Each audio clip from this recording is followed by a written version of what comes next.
सुरभ्यै नमः। ओम सुरभ्यै नमः। ओम सुरभ्यै नमः। ओम सुरभ्यै नमः। ओम सुरभ्यै नमः। ओम सुरभ्यै नमः। ओम सुरभ्यै नमः। ओम सुरभ्यै नमः। ओम सुरभ्यै नमः। ओम सुरभ्यै नमः। बोले गौ माता की जय। गौ माता की जय। आज हम सभी उस पवित्र दिन पर यहाँ पर उपस्थित हैं। पंडित आपको देर दिन हो रही है। कार्तिक मास की शुक्ल पक्ष की अष्टमी। एक बार हम इस दिन की जयकार बोलेंगे। बोलिए कार्तिक मास के शुक्ल पक्ष की अष्टमी की जय। आज आप सभी जान रहे हैं कि गोपाष्टमी का पर्व है। पूरे देश में क्या कहा जाए, पूरे विश्व में जो भी सनातन धर्म को मानने वाले लोग हैं, आज गोपाष्टमी का पर्व बड़े धूमधाम से मना रहे हैं। हम सभी को यह भी जानना होगा कि गोपाष्टमी का पर्व आखिर क्यों मनाया जाता है। सज्जनों, कम समय में अपनी बात रखने का प्रयास करूंगा कि जब भगवान कृष्ण छठे वर्ष में प्रवेश किए तो अपनी माता से कहते, यशोदा मैया से कहते हैं कि हे माँ, अब हम बड़े हो गए हैं, अब हम बड़ी बड़ी गायों को चराएंगे। माता मना करती है कि अभी आपका उम्र छोटा है, लेकिन वह नंद बाबा के पास भेज देते हैं।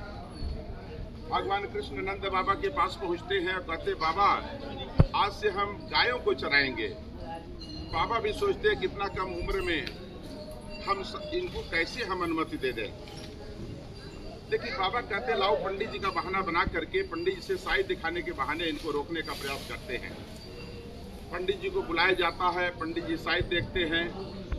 जब वो लग्न देखते हैं और उसकी गणना करते हैं तो पाते हैं कि आज ही का दिन सबसे बढ़िया दिन है, सबसे अच्छा दिन है।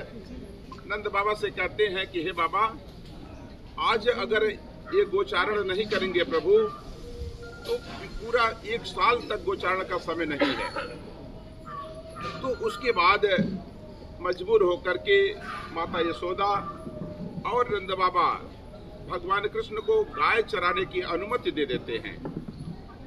अब इसके बाद की जो घटना है, जब भगवान कृष्ण गाय चराने के लिए जाने लगते हैं तो माता यशोदा उनको 3 चीज देती हैं। एक कंबल देती हैं, एक छड़ी देती हैं और एक जूतियां देती हैं। अब भगवान कृष्ण का गाय से कितना प्रेम था, आज के समाज को भगवान कृष्ण क्या सीख देना चाहते थे, क्या प्रेरणा देना चाहते थे। भगवान कृष्ण कहते हैं कि हे माँ, मैं आपका यह 2 चीज तो ग्रहण कर लूंगा, एक आपका ये छड़ी और दूसरा कंबल, लेकिन तीसरा जो जूता पहनने के लिए दे रही हैं उसे मैं ग्रहण नहीं करना चाहता हूँ। माता यशोदा पूछती है भगवान कृष्ण से, ऐसा क्या बात है, क्यों बेटा, आखिर इतना कंकड़ीले जगह है, तुम्हारा नाजुक पैर है, आखिर कैसे जाओगे।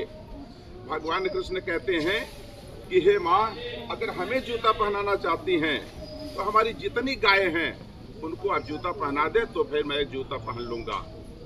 अब आप सोचिए कि भगवान कृष्ण का कितना प्रेम था गाय गौ माता से, कितना उनके प्रति समर्पण का भाव था। आज गोपाष्टमी के दिन हमें भगवान कृष्ण के उस समर्पण भाव से शिक्षा लेना है। और उसके बाद भगवान ने जो दूसरी बातें कहा, जिस पर पूरे देश में क्या विदेशों में कई PhD हो गया कि क्या कारण था कि 6 वर्ष में ही भगवान गाय चराने के लिए अपने माता पिता से कहते हैं। इसके पीछे का कारण था कि जो लड़का 6 वर्ष की उम्र होते होते गाय के शरण में चला जाएगा और 12 साल तक गाय के पास रहेगा, गाय के देख रेख में रहेगा, फिर वही भगवान राम का सोच उसके अंदर आ जाएगा, उसके अंदर पवित्र भावना आ जाएगा, राष्ट्र के प्रति प्रेम आएगा, माता पिता के प्रति प्रेम आएगा, समाज के प्रति प्रेम आएगा।